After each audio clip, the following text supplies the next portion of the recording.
if I had to ask, which do you prefer, Japanese idols or Korean idols? I think many of you will have an answer, but what exactly makes them different from each other? And overall, why are Korean idols, and just K-pop in general, more popular worldwide? Well, that's what we're going to explore in this video. I think the first thing we need to outline is, what are we talking about when we say idol, as opposed to say an artist, as this is sometimes brought up in my other videos. Generally speaking, it's said an artist is deemed to be someone who is actually involved in the music making process, for example writing and producing their own music, while an idol is more hands-off in that regard, focusing on the performance aspect and interaction with the fans. This view would go for both Japan and Korea. There are also differences when it comes to marketing and branding. For idols, this can be a bit more specific, which we will touch upon throughout this video. But this isn't a hard and fast rule per se, as there are idols that in fact do get involved in the music making process, and there are what some may consider to be an idol rather than an artist, or vice versa, but the person themselves doesn't make that specific distinction. Also, just so no one misunderstands, this isn't about which type of idol is better than the other or anything like that, so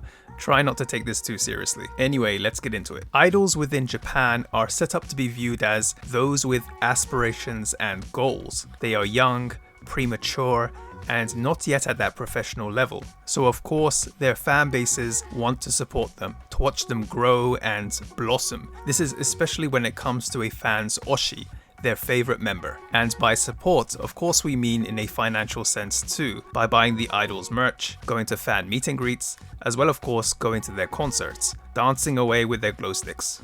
Nice work, fellas. Many agencies will also go from the angle of making their idols seem accessible in some way, making their predominantly male fan base think they have some sort of chance with them. This also gets into the no dating ban issue, which I have touched upon in a previous video. So their music, which for sure can be good, isn't really the main focus. Japanese idol agencies want talent that will cater to their niche domestic market, and as such, that means sweet and cute, being that say-so girl you had a crush on in high school but never had the guts to ask out. This also means they need to be able to speak and present well during, say, interviews on TV. As a result, Japanese idols are not typically known for their dancing and singing abilities, keeping it much more simple. Some may even call it amateurish, but if anything, this is what their fans want, because once an idol reaches their quote-unquote peak, their fans may lose interest in them. In some respects, there are similarities shared with Korean idols, but unlike Japanese idols, which mainly focus on the domestic market, Korean idols cater to a more international audience. The reason for this originates from a difference in domestic market sizes. In the 1990s, South Korea's population was around 45 million,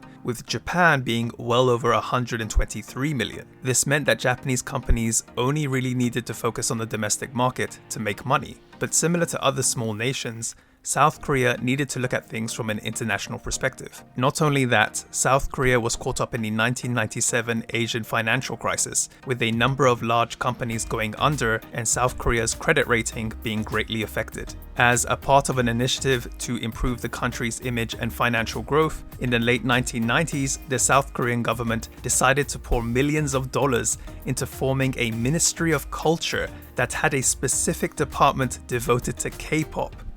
Wow. Yes, the South Korean government were very active in pushing K-pop. The Japanese government, on the other hand, were not taking any similar initiatives, probably not feeling that they really needed to. This is also most likely linked to the issue of accessibility, which we will get into more later. What is also important to note is that a lot of what Korean entertainment agencies learned was actually from Japan. For example, the South Korean multinational entertainment agency SM Entertainment established a strong relationship with Japanese major label Avex Trax. SM Entertainment, with the support of Avex, helped create Korean stars such as BoA and the male vocal unit Toho Shinki that were really successful within Japan. This would also help pave the way for the girl group Shoujo Jidai, otherwise known as Girls' Generation, to also become successful in Japan. Success in Japan was sort of used as a benchmarker for possible success in other territories. It was also a pretty big market for South Korea in and of itself. The aim of international stardom affected the overall look of Korean idols, very bright with more Western influences, not really giving off that more downplayed and premature vibe.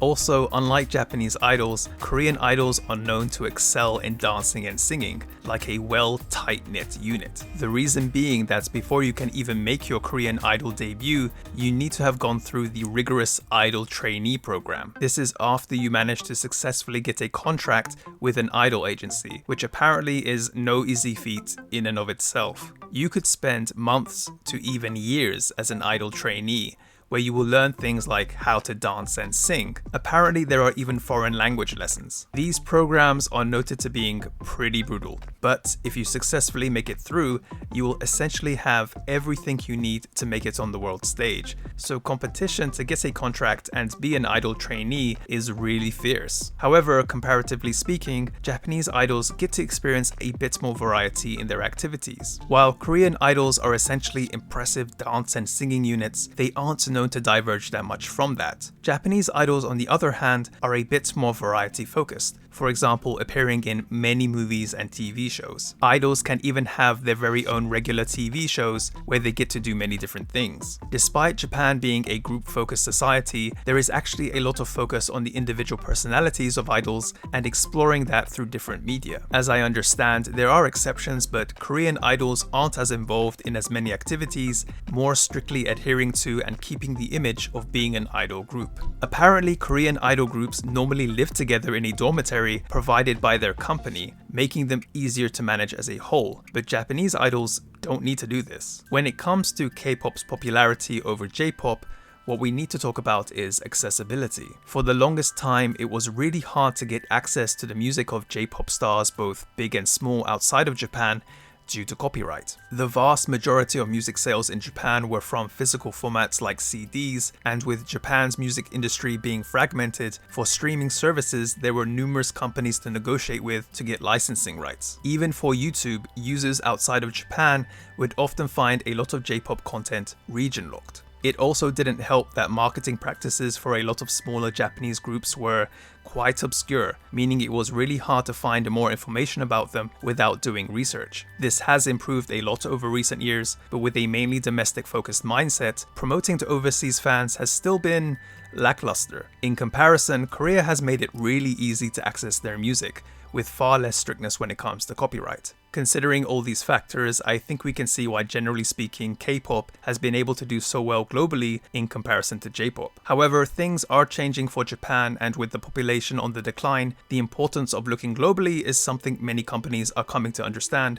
So we'll see how things go. Overall, it was interesting looking at the various differences between Japanese and Korean idols. Personally speaking, Korean idols are not really my thing, but I can understand why they are so popular. Anyway, that's going to be it for this video, guys. I know that there are things that I've probably missed or overlooked, so please feel free to add your comments in the comment section below.